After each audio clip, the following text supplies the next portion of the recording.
Hello students, स्वागत है आप सभी का मेरे यूट्यूब चैनल जीके एस्पिरेंट्स पर। और आज हम देखने वाले हैं 50 एमसीक्यू सीरीज।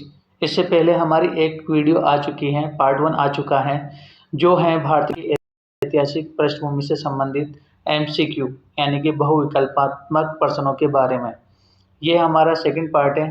तो आइए देखते हैं उन महत्वपूर्ण क्वेश्चंस को जो हमारी हर एग्जाम के लिए इम्पोर्टेंट हैं। तो हमारा आज का पहला क्वेश्चन है 51 क्वेश्चन कि 1833 अधिनियम ने भारतीयों को किस अधिकार की बात कही थी, कौन सा अधिकार देने की बात कही थी। तो ऑप्शन है धार्मिक प्रचार का, ऑप्शन बी है स्वतंत्र शासन का, ऑप्शन सी है समान नौकरी पाने का, ऑप्शन डी है मताधिकार का।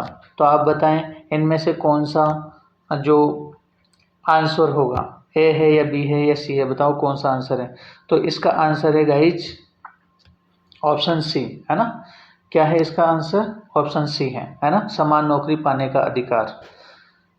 ये आपको 1833 के भारत शासन अधिनियम के माध्यम से दिया गया, है ना। ये इसका एक्सप्लेनेशन है कि इस अधिनियम ने सरकारी सेवाओं में भारतीयों को बिना भेदभाव के अवसर देने की बात कही, हालांकि व्यवहारिक रूप में इसे लागू नहीं किया जा सका। नेक्स्ट हमारा क्वेश्चन है कि 1800 नेक्स्ट हमारा क्वेश्चन है चार्टर एक्ट 1833 में किस नीति की शुरुआत मानी जाती है। तो ऑप्शन ए है प्रत्यक्ष निर्वाचन, ऑप्शन बी है मुक्त व्यापार नीति, ऑप्शन सी है भारतीयकरण की नीति, ऑप्शन डी है आत्मनिर्भर भारत नीति। तो बताइए इस क्वेश्चन का आंसर क्या होगा। ऑप्शन इसके आपको बता ही दिए हैं, तो बताएं। तो इसका आंसर है मुक्त व्यापार की नीति। क्या है? मुक्त व्यापार की नीति इसका आंसर है। ठीक है, इसका मतलब क्या है? इसका मतलब ये है कि इस अधिनियम के बाद भारत में किसी भी व्यापारी को व्यापार करने की अनुमति थी, यानी कि भारत मतलब ब्रिटिश से कोई भी आ सकता था व्यापार करने के लिए। ऐसा नहीं है कि ईस्ट इंडिया कंपनी ही व्यापार करेगी, है ना। तो ये ब्रिटिश व्यापारियों के लिए क्या हो गया, एक बड़ा अवसर हो गया। ठीक है ना। नेक्स्ट हमारा क्वेश्चन है कि चार्टर एक्ट 1833 ने किस भारतीय कंपनी का एकाधिकार समाप्त किया। कौन सी कंपनी का एकाधिकार समाप्त किया चार्टर एक्ट 1833 ने। ऑप्शन ए है आपके पास में पुर्तगाली कंपनी, ऑप्शन बी है Dutch East India company, option C है फ्रेंच कंपनी, ऑप्शन डी है ब्रिटिश ईस्ट इंडिया कंपनी। तो बताएं इसका आंसर क्या होगा। इसका आंसर है guys option D, British East India company. British East India company का जो एकाधिकार था उसको समाप्त कर दिया गया चार्टर एक्ट 1833 के द्वारा, है ना। मतलब व्यापारिक एकाधिकार पूरी तरीके से समाप्त हो गया और कंपनी केवल क्या करेगी, शासकीय कार्य तक सीमित रहेगी, यानी शासकीय कार्य ही करेगी। नेक्स्ट हमारा क्वेश्चन है कि चार्टर एक्ट 1833 में बम्बई और मद्रास की विधान शक्तियों को क्यों समाप्त किया गया, कि विधान शक्तियों को क्यों समाप्त किया गया बम्बई और मद्रास की। तो ऑप्शन ए है धन की कमी के कारण, ऑप्शन बी है युद्ध के कारण, ऑप्शन सी है प्रशासनिक केंद्रीकरण हेतु, ऑप्शन डी है धार्मिक कारणों से। तो आप बताएं इसका आंसर क्या होगा प्रश्न नंबर 54 का। तो इसका आंसर है गाइस ऑप्शन सी, है ना, प्रशासनिक केंद्रीकरण हेतु बॉम्बे और मद्रास की विधान शक्तियों को समाप्त किया गया। ठीक है, और इसमें हमने अगर हम थोड़ा सा और देखें तो कि एक समान कानून व्यवस्था लागू करना इसका उद्देश्य था और सभी प्रांतीय विधायिकाओं को खत्म कर दिया गया इस एक्ट के माध्यम से। नेक्स्ट हमारा क्वेश्चन है कि चार्टर एक्ट 1833 के तहत कितने विधायी सदस्य गवर्नर जनरल की एक परिषद में शामिल किए गए। तो बताएं। ऑप्शन ए है आपके पास में 1, ऑप्शन बी है 2, ऑप्शन सी है 3, ऑप्शन डी है 4। तो बताएं कितने विधायी सदस्य गवर्नर जनरल के परिषद में शामिल किए गए। तो इसका आंसर है इसका आंसर होगा गाइज ए, 1 सदस्य को शामिल किया गया 1833 के चार्टर एक्ट के माध्यम से। ठीक है, और सबसे पहला ये जो पद था, है ना, विधायी परिषद में सदस्य का, वो किसको मिला, लॉर्ड मैकाले को। किसको मिला, लॉर्ड मैकाले को ये पद मिला। नेक्स्ट हमारा क्वेश्चन है कि चार्टर एक्ट 1833 के लागू होने के बाद भारत के गवर्नर जनरल के पास कौन सी शक्तियां आ गई। तो इसका ऑप्शन है विधायी कार्यों की अंतिम स्वीकृति, ऑप्शन बी है सैनिक नियंत्रण, ऑप्शन सी है न्यायिक सर्वोच्चता, ऑप्शन डी है शिक्षा नीति निर्धारण। तो आप बताएं इसका आंसर क्या होगा प्रश्न नंबर 56 का।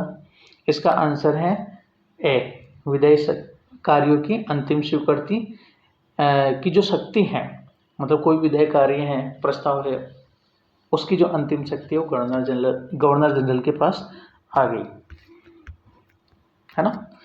इसका मतलब क्या है कि गवर्नर जनरल पूरे भारत के लिए कानून बना सकता है और अब भारत में एक केंद्रीय विधायिका की शुरुआत भी यहाँ से होती है, ठीक है।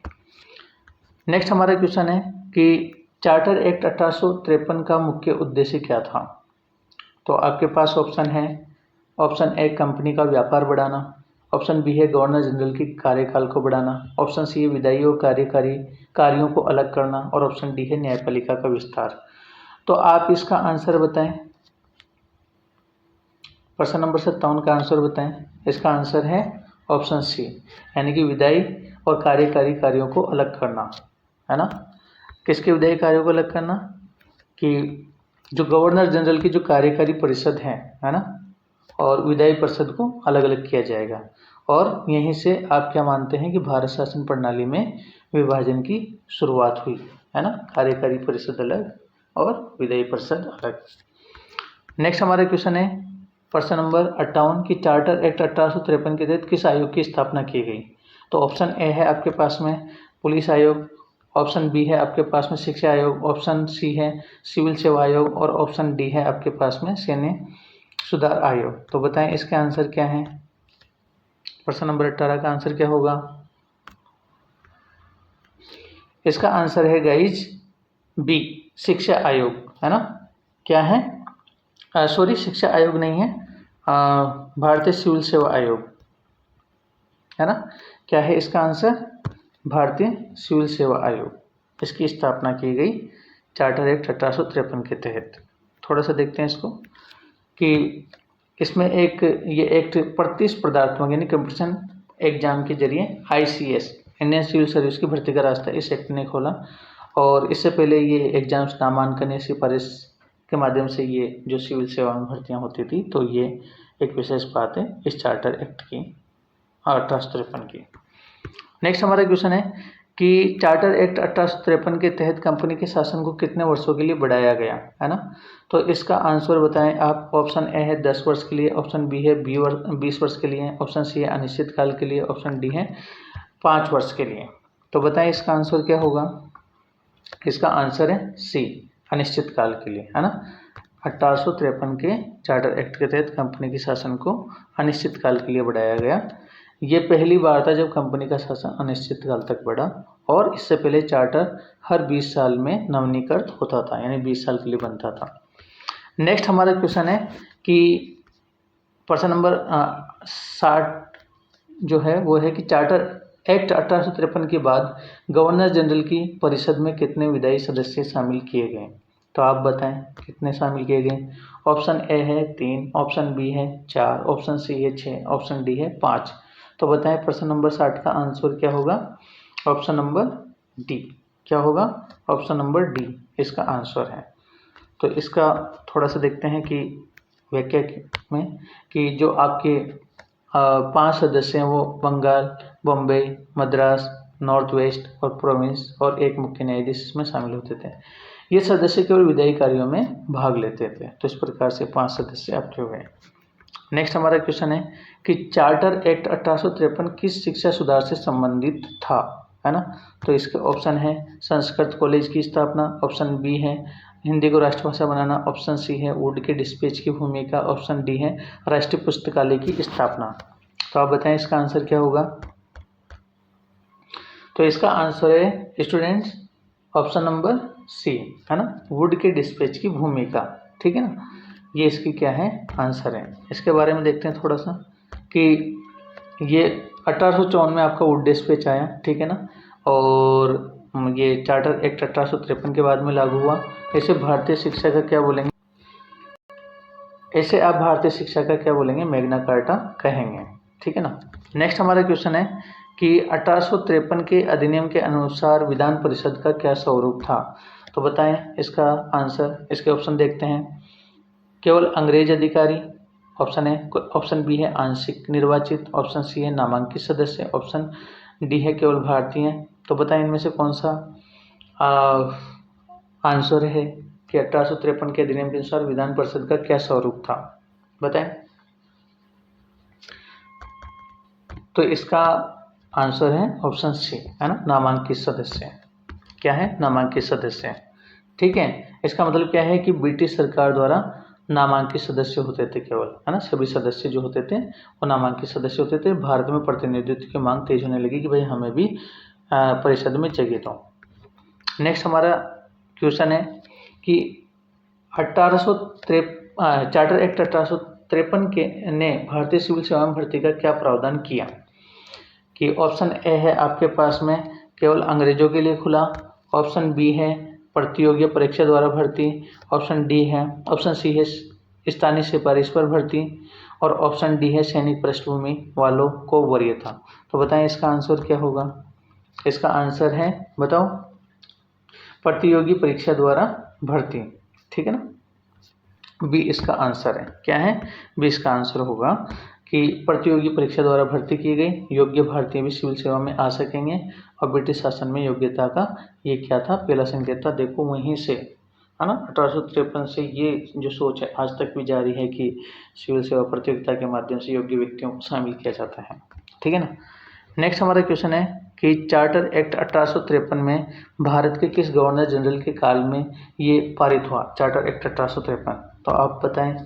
इसका पहला ऑप्शन है लॉर्ड विलियम बेंटिंक, बी है लॉर्ड डलहौजी, सी है लॉर्ड होर्डिंग्स एंड डी है लॉर्ड कैनिंग। तो बताओ क्या इसका आंसर होगा। बताएं। प्रश्न नंबर 64 का आंसर है लॉर्ड डलहौजी के टाइम पे क्या हुआ, चार्टर एक्ट 1853 पास हुआ, है ना। और इसका उद्देश्य क्या था, इस चार्टर एक्ट का प्रशासनिक सुधारों के लिए।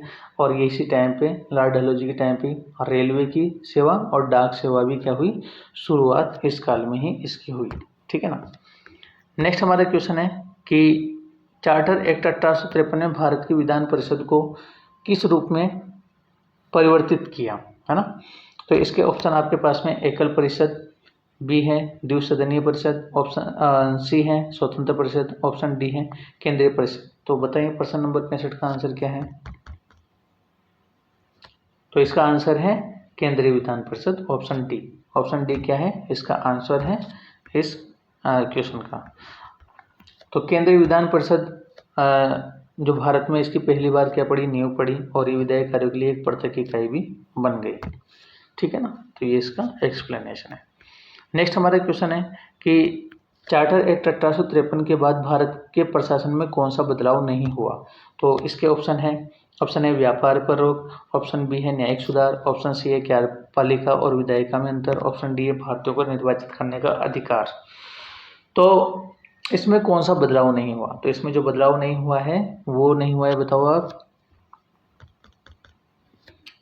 इसका आंसर है ऑप्शन डी, है ना, कि भारतीयों को निर्वाचित करने का अधिकार अभी भी नहीं दिया गया, है ना।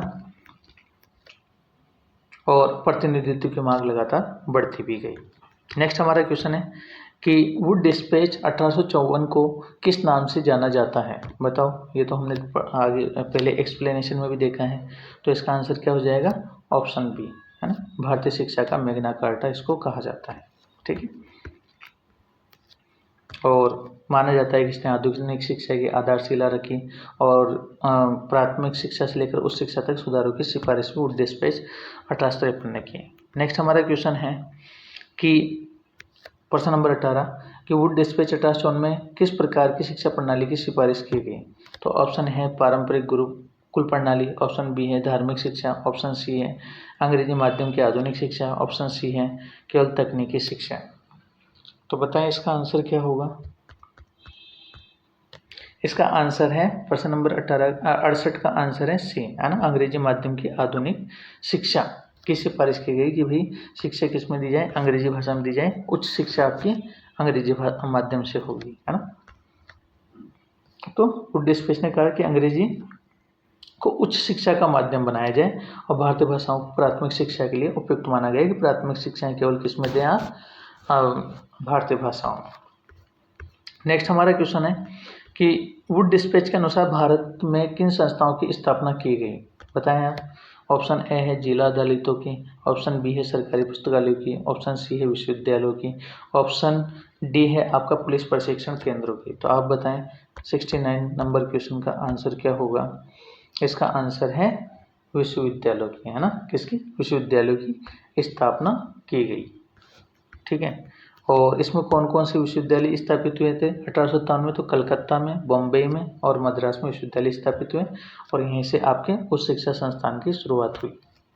नेक्स्ट हमारा क्वेश्चन है प्रश्न नंबर 70 या 70 कि वुड डिस्पैच ने किस प्रकार की सहायता नीति को प्रोत्साहित किया। ऑप्शन ए सैन्य सहायता, ऑप्शन बी धार्मिक सहायता, ऑप्शन डी अनुदान सहायता, ऑप्शन सी अनुदान सहायता, ऑप्शन डी कर सहायता। तो बताइए इसका आंसर क्या होगा। इसका आंसर है ऑप्शन सी, है ना, अनुदान सहायता। अनुदान सहायता के माध्यम से सहायता नीति को प्रोत्साहित किया गया, है ना, ग्रांट इन एड।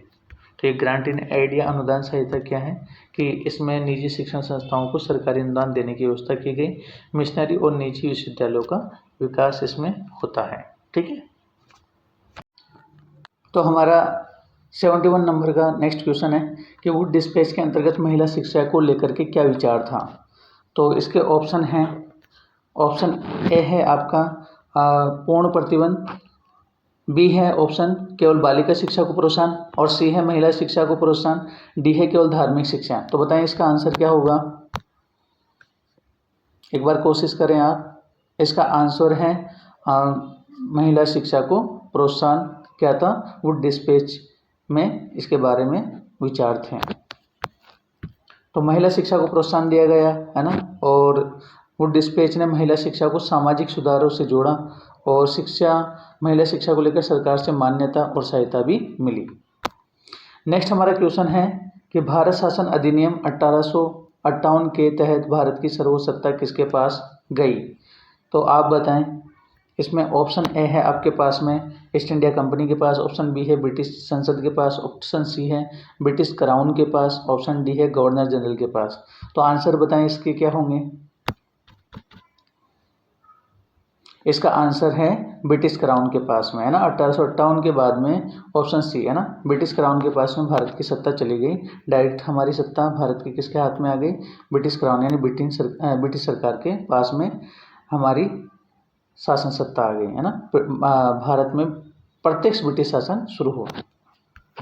नेक्स्ट हमारा क्वेश्चन है कि भारत शासन अधिनियम 1858 को लागू करने का मुख्य कारण क्या था। तो आप बताएं। ऑप्शन ए है आपका प्लासी का युद्ध, ऑप्शन बी है प्रथम स्वतंत्रता संग्राम 1857, ऑप्शन सी है बक्सर का युद्ध, ऑप्शन डी है आंग्ल मराठा युद्ध। तो बताएं इसका आंसर क्या होगा। इसका आंसर बताएं।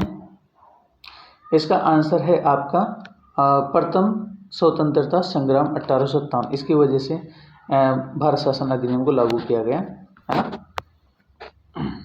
देखो इसमें क्या हुआ कि 1857 का विद्रोह है, इससे ईस्ट इंडिया कंपनी की प्रशासनिक कमजोरी उजागर हो गई कि कंपनी सही से क्या नहीं कर पा रही है, अपना शासन नहीं कर पा रही है, और इसी कारण से ब्रिटिश सरकार ने क्या किया है, इसको लागू किया इस अधिनियम को।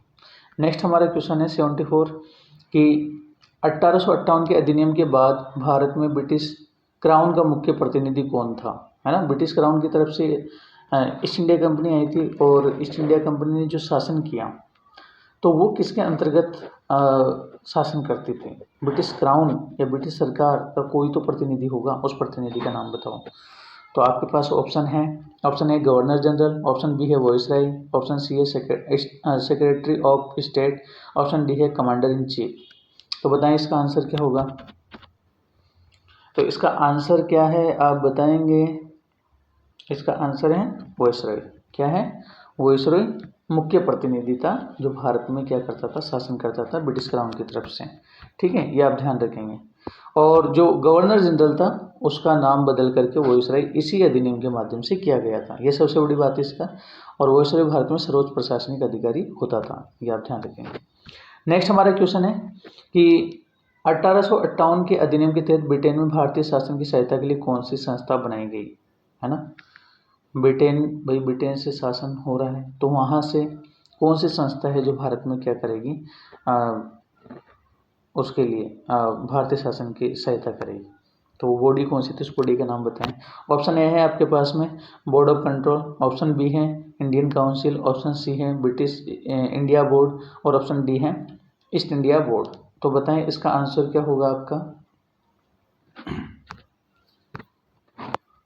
इसका आंसर है गाइस बी, इंडिया काउंसिल। क्या होगा, इंडिया काउंसिल इसका आंसर है ना। तो ध्यान रखेंगे ये भारतीय शासन की सहायता के लिए बनाई गई संस्था, ठीक है।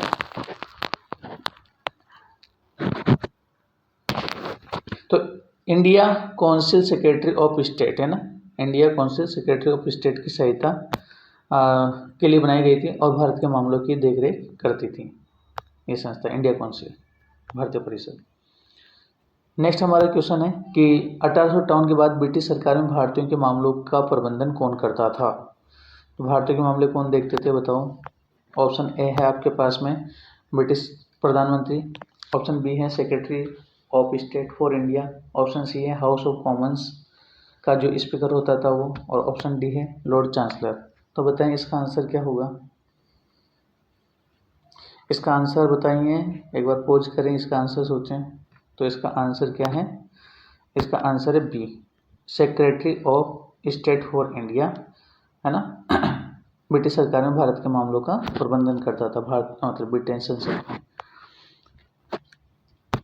तो secretary of state British cabinet का सदस्य था जो भारत के मामलों का प्रभारी था, और संसद को, कौन सी संसद को, ब्रिटिश संसद को भारत के मामलों की जानकारी देता था। जैसे अभी हमारे भारतीय पार्लियामेंट है, उसमें किसी मुद्दे को लेकर के कोई भी मंत्री जो स्थापित होता है, सदस्य होता है, वो उसकी जानकारी देता है। इस तरीके से secretary of state for India वहाँ की संसद को जानकारी दिया करता था।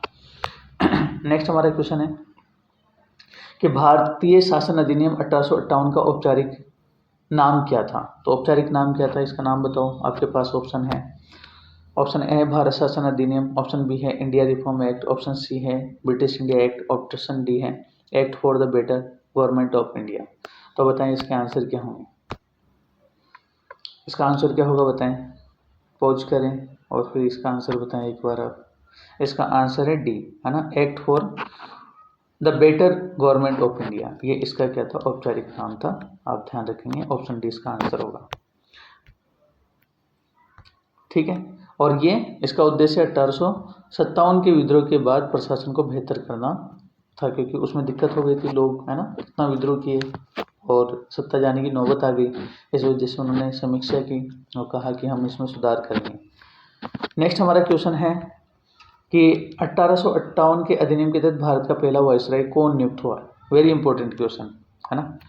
तो इसमें आपके पास ऑप्शन है, option A Lord Dalhousie, option B Lord Canning, option C Lord Mountbatten, option D Lord Wellesley. तो बताओ कौन है इसका, क्या है इसका आंसर। भारत का पहला वायसराय कौन था 1858 के बाद में।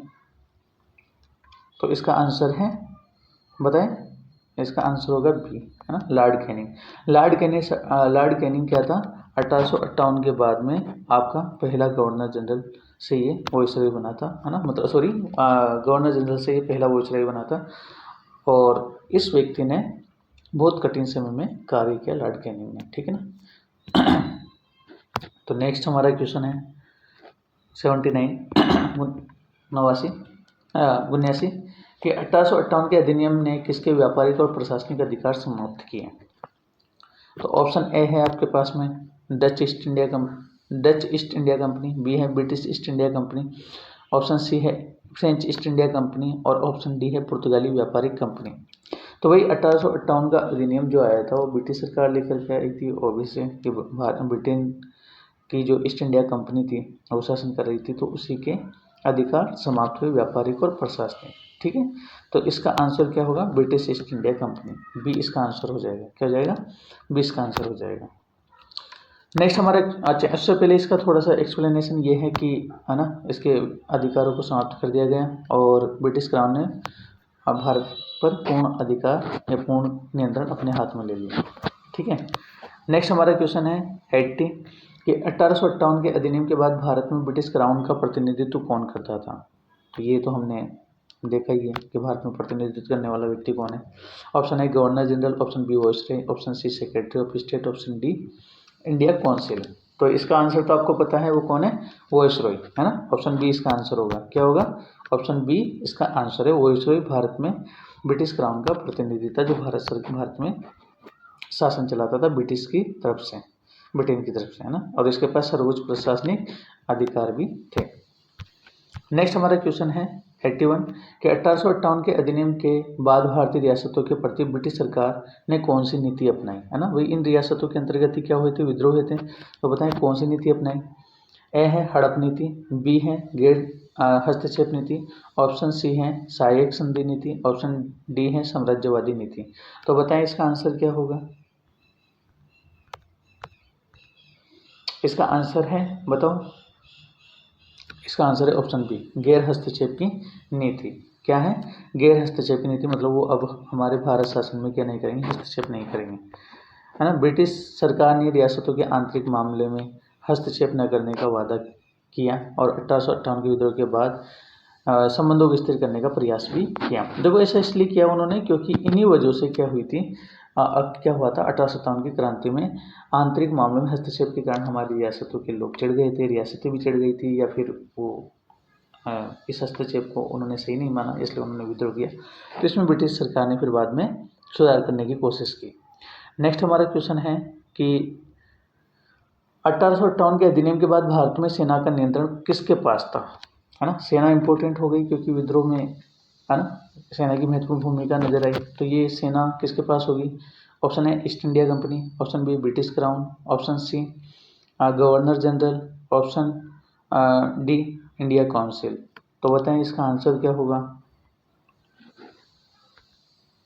तो इसका आंसर है गाइज ब्रिटिश क्राउन, है ना। क्या है, ब्रिटिश क्राउन, यानी कि ऑप्शन बी इसका आंसर है। ब्रिटिश क्राउन के नियंत्रण में हमारी सेना को रखा गया, ठीक है।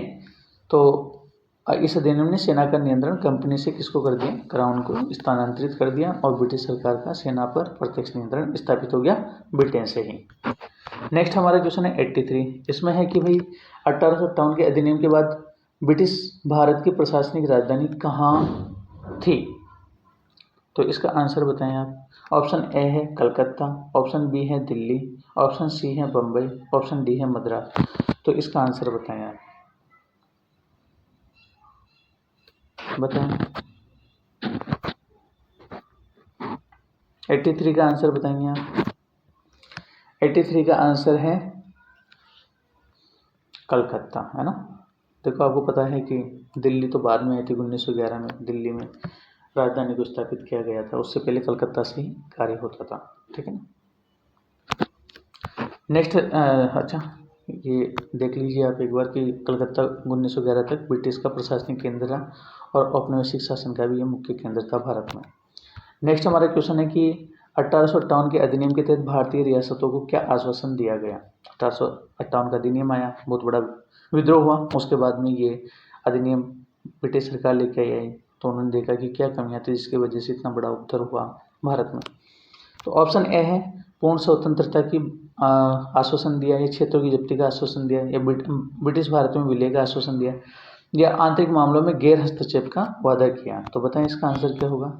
तो इसका आंसर है गाइस डी, आंतरिक मामलों में हस्तक्षेप या गैर हस्तक्षेप का वादा किया कि अब हम हस्तक्षेप नहीं करेंगे, क्योंकि उनको क्या हो गया था, उनको पता चल गया था कि इस वजह से ये विद्रोह हुआ है और लोग हस्तक्षेप को अच्छा नहीं मान रहे।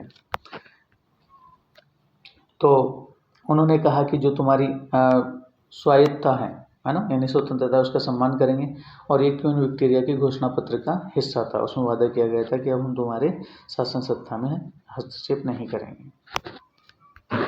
नेक्स्ट हमारा क्वेश्चन है 85 की 1858 के अधिनियम के बाद ब्रिटिश संसद में भारत के मामलों की निगरानी कौन करता था। तो बताएं।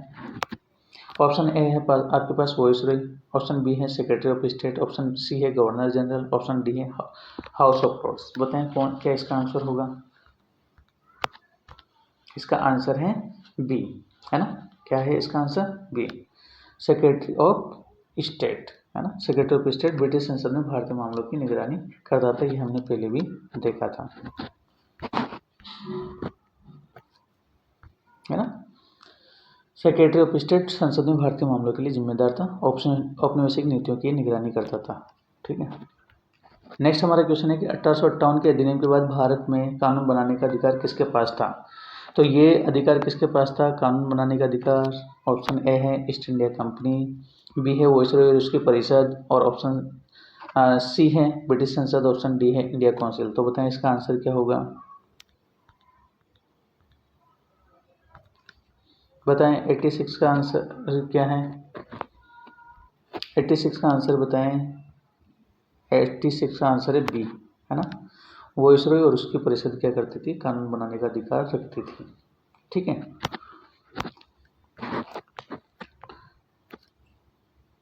तो ये हमने देखा वायसरॉय और उसकी परिषद कानून बनाने का अधिकार रखती थी, और वो किसके अधीन काम करते थे, ब्रिटिश क्राउन के अंदर।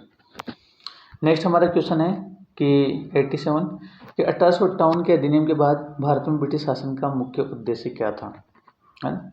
ब्रिटिश प्रशासन का मुख्य उद्देश्य क्या था, तो बताएं। ऑप्शन ए है आपके पास भारतीय संस्कृति को बढ़ावा देना, ऑप्शन बी है भारतीय स्वतंत्रता देना, या बी है ब्रिटिश शासन को मजबूत करना, और डी है आपका व्यापारिक लाभ कमाना, है ना। तो बताओ इसके आंसर क्या होंगे।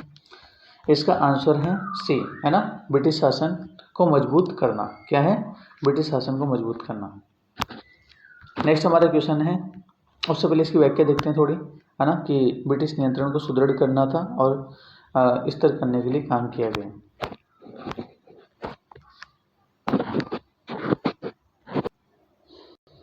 तो अधिनियम का उद्देश्य ब्रिटिश नियंत्रण को सुदृढ़ करना था और शासन में स्थिरता भी लाना था। नेक्स्ट हमारा क्वेश्चन है 88 कि 1858 के अधिनियम के बाद भारत में क्वीन विक्टोरिया का घोषणा पत्र किसने घोषित किया था। तो ऑप्शन ए है आपका लॉर्ड कैनिंग, ऑप्शन बी है secretary of state, option B है ब्रिटिश संसद, ऑप्शन डी है क्वीन विक्टोरिया। तो बताएं इसका आंसर क्या होगा।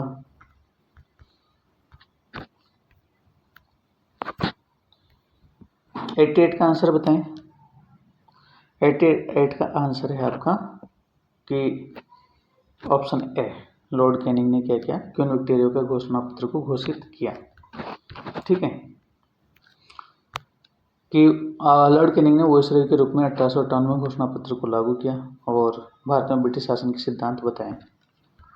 नेक्स्ट हमारा क्वेश्चन है कि क्वीन विक्टोरिया के घोषणा पत्र में भारतीयों को क्या आश्वासन दिया गया, बताओ। ऑप्शन ए है पूर्ण स्वतंत्रता, ऑप्शन बी है धार्मिक और सामाजिक स्वतंत्रता, ऑप्शन सी है ब्रिटिश नागरिकता, ऑप्शन डी है आर्थिक समानता। तो बताएं इसका आंसर क्या होगा। इसका आंसर है आपका ऑप्शन बी, है ना, धार्मिक और सामाजिक स्वतंत्रता, ठीक है ना।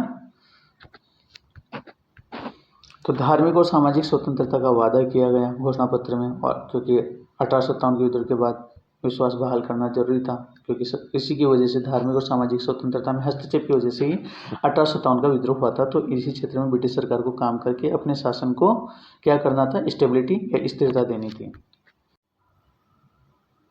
तो नेक्स्ट हमारा क्वेश्चन है 90 कि 1858 के अधिनियम के बाद ब्रिटिश भारत का प्रशासनिक नियंत्रण में था। तो आप बताएं इसका आंसर क्या होगा। ऑप्शन ए है आपके पास में East India company, option B है ब्रिटिश संसद क्राउन, ऑप्शन सी है स्थानीय शासक, ऑप्शन डी है गवर्नर जनरल की परिषद। तो इसका आंसर क्या होगा बताएं। इसका आंसर है ऑप्शन बी, ब्रिटिश संसद और क्राउन, है ना। तो इसके प्रत्यक्ष नियंत्रण में भारत का शासन आया और ईस्ट इंडिया कंपनी की भूमिका समाप्त हो गई। इसके बाद में डायरेक्ट ब्रिटेन से शासन संचालित होता था भारत में। नेक्स्ट हमारा क्वेश्चन है 91, इसमें है कि 1858 के अधिनियम के बाद भारत में ब्रिटिश शासन को क्या कहा गया, कंपनी राज, क्राउन राज, वायसरॉय राज, ऑप्शन डी संसदीय राज। तो आप बताएं 91 का आंसर क्या होगा। सिंपल सा है ना, आपको पता है क्या बोलते थे, क्राउन राज, है ना, क्योंकि क्राउन के हाथ में हमारा शासन चला गया था भारत का। तो 1858 के बाद में का काल क्राउन राज ब्रिटिश राज के रूप में जाना जाता है, ब्रिटिश क्राउन द्वारा प्रत्येक शासन को दर्शाता है। नेक्स्ट हमारा क्वेश्चन है कि भारत परिषद अधिनियम 1861 को लागू करने का प्राथमिक उद्देश्य क्या था? बताओ। ऑप्शन ए ब्रिटिश व्यापार को बढ़ाना, ऑप्शन बी है भारतीय को शासन में शामिल करना, ऑप्शन सी है पूर्ण स्वतंत्रता देना, ऑप्शन डी है सैन्य सुधार करना। तो बताओ इसका आंसर क्या होगा 92 का? 1861 का जो अधिनियम था उसका उद्देश्य था भारतीयों को शासन में शामिल करना, है ना। अब भारतीयों को क्या किया जा रहा है, शासन सत्ता में थोड़ा थोड़ा हिस्सा दिया जा रहा है ताकि उनकी जो असंतुष्टि है उसको शांत किया जा सके, है ना। और इसका उद्देश्य आपको पता ही है ना कि 1858 के विद्रोह के बाद ब्रिटिश सरकार भारतीय जो अभिजन है ना, जो हाई क्लास था, उसका समर्थन प्राप्त करने की कोशिश करने में लगी और भारतीय अधिनियम को विधायी प्रक्रिया में नाम मात्र की भागीदारी देने के लिए लाया गया। ठीक है। नेक्स्ट हमारा क्वेश्चन है 93 की 1861 के अधिनियम के तहत वायसराय की परिषद में कितने अतिरिक्त सदस्य जोड़े गए, है ना। कितने अतिरिक्त सदस्य जोड़े गए बताओ। इसका ऑप्शन ए है आपके पास में 4 से 8, बी है 3 से 6, सी है 5 से 10, ऑप्शन डी है 6 से 12। तो वायसराय की परिषद में कितने अतिरिक्त सदस्य जोड़े गए बताएं आप। आंसर क्या होगा 93 का बताओ। इसका आंसर है डी, है ना। क्या आंसर है इसका? डी इसका आंसर होगा। 6 से 12 सदस्य इसमें अतिरिक्त जोड़े गए। ठीक है। ये गैर आधिकारिक सदस्य थे और इसमें कौन शामिल हो सकते थे? भारतीय भी शामिल हो सकते थे और ब्रिटिश, दोनों इसमें शामिल हो सकते थे। नेक्स्ट हमारा क्वेश्चन है कि 1861 के अधिनियम के तहत लॉर्ड कैनिंग ने किस प्रशासनिक प्रणाली की शुरुआत की? तो ऑप्शन ए सहायक संधि प्रणाली, ऑप्शन बी है आपकी पोर्टफोलियो प्रणाली, ऑप्शन सी है हड़प नीति, ऑप्शन डी है द्वैध शासन प्रणाली। तो इसका आंसर बताएं आप। इसका आंसर बताएं। इसका आंसर है ऑप्शन बी पोर्टफोलियो प्रणाली। क्या होगा? पोर्टफोलियो प्रणाली इसका आंसर है। 94 का आंसर क्या होगा? पोर्टफोलियो प्रणाली, है ना, बी। तो ये लॉर्ड कैनिंग ने परिषद के सदस्यों को विशिष्ट विभाग सौंप करके पोर्टफोलियो प्रणाली शुरू की। यह आधुनिक मंत्रिमंडल का प्रारंभिक स्वरूप था। जैसे अभी के मंत्रिमंडल में पोर्टफोलियो प्रणाली हम लागू करते हैं, वैसे ही ये शुरुआत हमारी 1861 के अधिनियम के माध्यम से हुई। नेक्स्ट हमारा क्वेश्चन है 95 कि 1861 के अधिनियम के बाद मुंबई और मद्रास प्रेसिडेंसी को कौन सा अधिकार पुनः प्रदान किया गया, है ना। तो आप बताएं। ऑप्शन ए है आपके पास में सैन्य नियंत्रण, बी है व्यापारिक अधिकार, सी है विधायी शक्तियाँ, डी है पूर्ण प्रशासनिक स्वायत्ता। तो इसका आंसर बताएं आप 95 का। 95 का आंसर है सी विधायी शक्तियाँ उनको मद्रास को बम्बई प्रेसिडेंसी को वापस दी गई। ठीक, क्योंकि ये 1833 के चार्टर एक्ट के द्वारा उनसे विधायी शक्तियाँ छीन ली गई थी, तो ये वापस दी गई और इससे क्या हुआ? प्रांतीय स्तर पर विकेंद्रीकरण हुआ, है ना, शासन का। नेक्स्ट हमारा क्वेश्चन है कि 1861 के अधिनियम के तहत वायसरॉय को आपातकाल में कौन सी शक्तियाँ प्राप्त थी, है ना। तो ऑप्शन ए है आपके पास में परिषद को भंग करने की, ऑप्शन बी है नए प्रांत बनाने की, ऑप्शन सी है सैन्य शक्तियाँ लागू करने की, ऑप्शन डी है अध्यादेश जारी करने की। तो बताएं इसका आंसर क्या होगा 96 का। कि 1861 के अधिनियम के तहत वायसराय को क्या शक्तियाँ दी गई आपातकाल में? तो इसका आंसर है ऑप्शन डी, है ना, अध्यादेश जारी करने की शक्ति उसको मिली। ठीक है। तो ये जो शक्ति थी इसके अंतर्गत वायसराय आपातकाल में 6 महीने की अवधि के लिए अध्यादेश जारी करने का अधिकार दिया गया और केंद्रीय नियंत्रण को बनाए रखने के लिए व्यवस्था की गई। ठीक है। नेक्स्ट हमारा 97 नंबर का क्वेश्चन है कि 1861 के अधिनियम के तहत विधायी परिषद में भारतीयों को शामिल करने का उद्देश्य क्या था? बताएं। भारतीय संयोग प्राप्त करना, पूर्ण स्वतंत्रता देना, सी भारतीय संस्कृति को बढ़ावा देना, डी ब्रिटिश व्यापार बढ़ाना। तो इसका आंसर क्या होगा बताएं। 97 का आंसर क्या होगा? भारतीय संयोग को प्राप्त करना, है ना। ये 1861 के अधिनियम के तहत विधायी परिषद में भारतीय को शामिल करने का उद्देश्य था। ठीक है। तो इसमें उन्होंने भारतीयों के विश्वास को जीतने की कोशिश की और विधायी परिषद में हालांकि भारतीयों की क्या थी? नामात्र की भूमिका उन्होंने रखी। ठीक है। नेक्स्ट हमारा क्वेश्चन है कि 1861 के अधिनियम के तहत विधायी परिषद की सबसे बड़ी सीमा क्या थी? तो आपके पास ऑप्शन है स्वतंत्र कानून बनाने की शक्ति, ऑप्शन बी है वायसरॉय को नियुक्त करने का अधिकार, ऑप्शन सी है सैन्य मामलों में हस्तक्षेप, ऑप्शन डी है पूर्ण प्रशासनिक नियंत्रण। तो बताएं इसका आंसर क्या होगा। 98 का आंसर क्या है, स्वतंत्र कानून बनाने की शक्ति का अभाव इसकी सबसे बड़ी सीमा थी, है ना, किसकी, 1861 के अधिनियम की, क्योंकि इसके माध्यम से आप स्वतंत्र कानून नहीं बना हम पाएंगे। अभी भी जो इसकी शक्ति थी वो केवल क्या थी, सलाहकारी थी, वित्त और कार्यकारी मामलों पर चर्चा नहीं कर सकती थी और विधायी शक्तियाँ क्या थी, सीमित थी। नेक्स्ट हमारा क्वेश्चन है जो 99 क्वेश्चन नंबर का क्वेश्चन है कि 1861 के अधिनियम के तहत किन प्रांतों में बाद में विधायी परिषदें स्थापित की गई। तो ऑप्शन ए है दिल्ली, बिहार, असम। ऑप्शन बी है बंगाल, पंजाब, उत्तर पश्चिम प्रांत। ऑप्शन सी है गुजरात, राजस्थान, मध्य प्रदेश। ऑप्शन डी है बम्बई, मद्रास, केरल। तो इसका आंसर बताएं, 99 का आंसर क्या होगा। इसका आंसर है बी, बंगाल, पंजाब और पश्चिमी सीमा प्रांत में आपके बाद में विधायी परिषदें स्थापित की गई। तो ये परिषदें कब कब स्थापित हुई देख लेते हैं। अधिनियम ने 1862 में बंगाल में, उत्तर पश्चिमी सीमा प्रांत में 1886 में, पंजाब में 1897 में परिषदें स्थापित की गई और इससे प्रांतीय विधायी ढांचा मजबूत हुआ। नेक्स्ट हमारा क्वेश्चन है और लास्ट क्वेश्चन है आज का 100 नंबर का क्वेश्चन कि 1861 का अधिनियम भारतीय संवैधानिक इतिहास में क्यों महत्वपूर्ण है। तो ऑप्शन ए है आपके पास में भारतीय प्रतिनिधित्व की शुरुआत, ब्रिटिश शासन समाप्त किया गया, इसने पूर्ण स्वतंत्रता दी, व्यापारिक सुधार के लिए। तो बताएं इसका आंसर क्या होगा। तो इसका आंसर है ऑप्शन ए, इसने भारतीय प्रतिनिधित्व की शुरुआत की। क्या किया इसने, भारतीय प्रतिनिधित्व की शुरुआत की। तो गाइज ये हमारे आज के जो क्लास है इसमें हमारी 50 क्वेश्चंस थे, 51 to 100, है ना, 51 से लेके 100 क्वेश्चन तक हमारे ये क्वेश्चंस थे। महत्वपूर्ण क्वेश्चन है, हर एग्जाम में इन क्वेश्चन से संबंधित क्वेश्चंस हमें देखने को मिलते हैं। तो आप लगातार ये जो हमारी सीरीज चल रही है पॉलिटिकल साइंस से संबंधित, भारतीय राज्य व्यवस्था से संबंधित, तो इसे देखते रहें, बने रहें इस क्लास में और आने वाली हर क्लास में आपको राजनीति विज्ञान से संबंधित 50 क्वेश्चन मिलते रहेंगे। आप नए हो तो चैनल को सब्सक्राइब करें, लाइक करें, शेयर करें और बेल आइकन को जरूर दबाएं ताकि आगे आने वाली नई वीडियोज़ आपको मिलती रहें। Thank you so much guys.